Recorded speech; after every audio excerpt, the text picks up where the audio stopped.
bonjour. Peux-tu me dire pourquoi tu as créé une chaîne YouTube?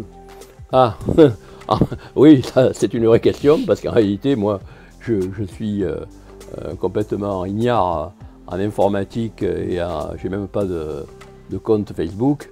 Donc, mais de notre côté, j'ai eu beaucoup écrire des tas de bouquins. Depuis que je suis à la retraite, là, j'en ai écrit 12. Avant, j'étais dans la recherche, donc je faisais des articles en anglais dans des revues scientifiques, c'est-à-dire avec des comités de lecture, etc. Donc c'est encore un autre monde. Après, j'ai fait des bouquins, et je fais toujours des bouquins.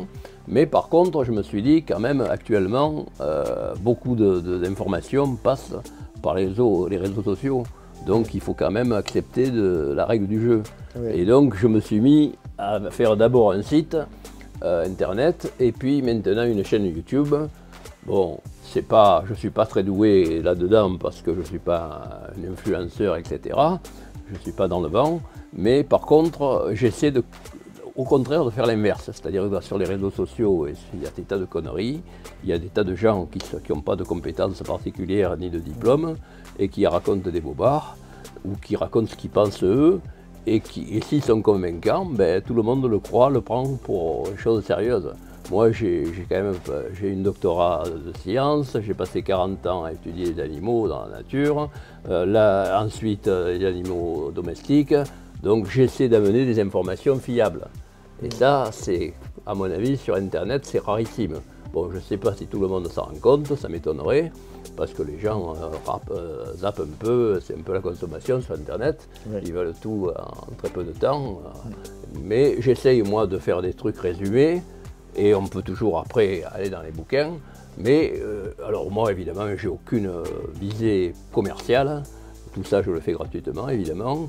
J'ai pas de... Je suis retraité, donc depuis 15 ans que je suis à la retraite, je fais que ça.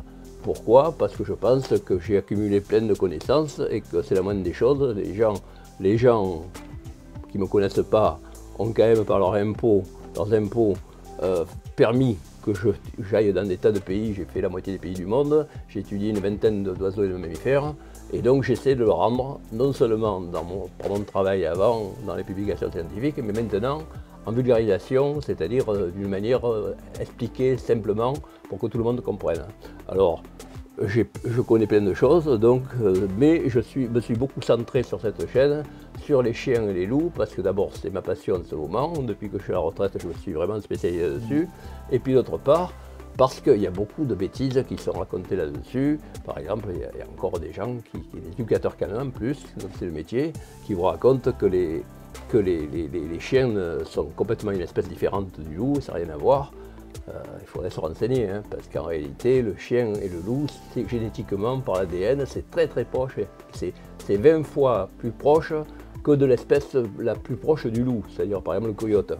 Donc en réalité, le chien et le loup, c'est quasiment la même chose. Bon, évidemment, ça nous paraît tellement différent parce que, évidemment, l'homme a sélectionné des caractères particuliers qui l'intéressaient, par exemple l'aboiement, l'hurlement, l'aspect physique, des trucs comme ça.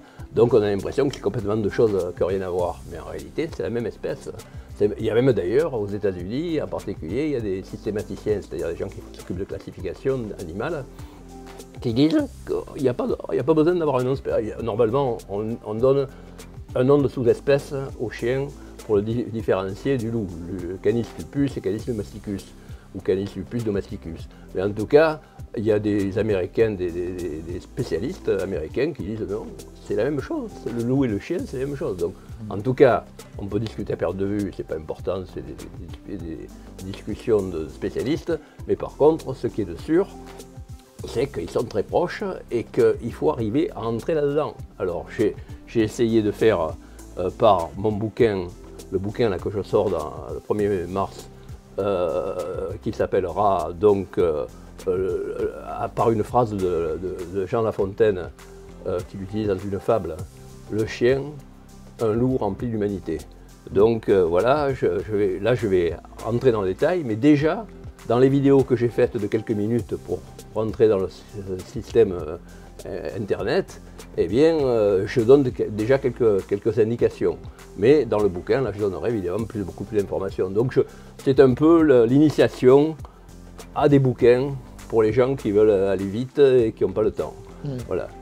Donc en fin de compte, évidemment tout ça je le fais bien sûr gratuitement, mais simplement j'essaie d'avoir une recette active et utile, c'est-à-dire apprendre aux gens des choses qui leur servent. Alors bon, je pourrais leur parler, j'ai un bouquin là, par exemple là-dessus sur toutes les comparaisons entre manchots, mais qui connaît manchot?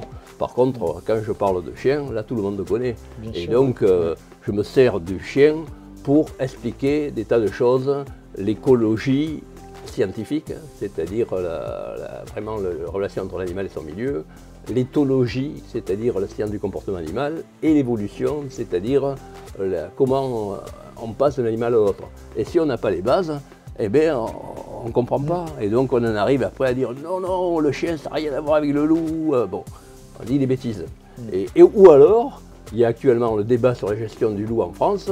Là aussi, encore un autre problème, il y a plein de bêtises qui sont dites, et en France, on est très en retard. D'une part, j'essaie de combler aussi un vide éducationnel, c'est-à-dire qu'en France, dans les lycées et les collèges, on n'apprend quasiment pas de sciences naturelles, c'est complètement, ce qui fait que les gens sont d'une ignorance crasse. Il faut vraiment qu'ils aient envie, qu'ils s'intéressent au truc pour apprendre, mais ils doivent apprendre par eux-mêmes. Donc Internet, justement, et YouTube, ça peut servir à ça. Et en fin de compte, ben, j'espère combler, pas à ma petite échelle, mais enfin, contribuer à combler cette faille. Parce qu'actuellement, on a par rapport aux pays anglophones, on a à peu près un demi-siècle de retard. Hein. Et ce qui explique les bêtises qu'on fait actuellement sur la gestion du loup. Mais ça, c'est une autre histoire, comme dirait Rudyard Kipling. Merci Pierre. Je t'en prie.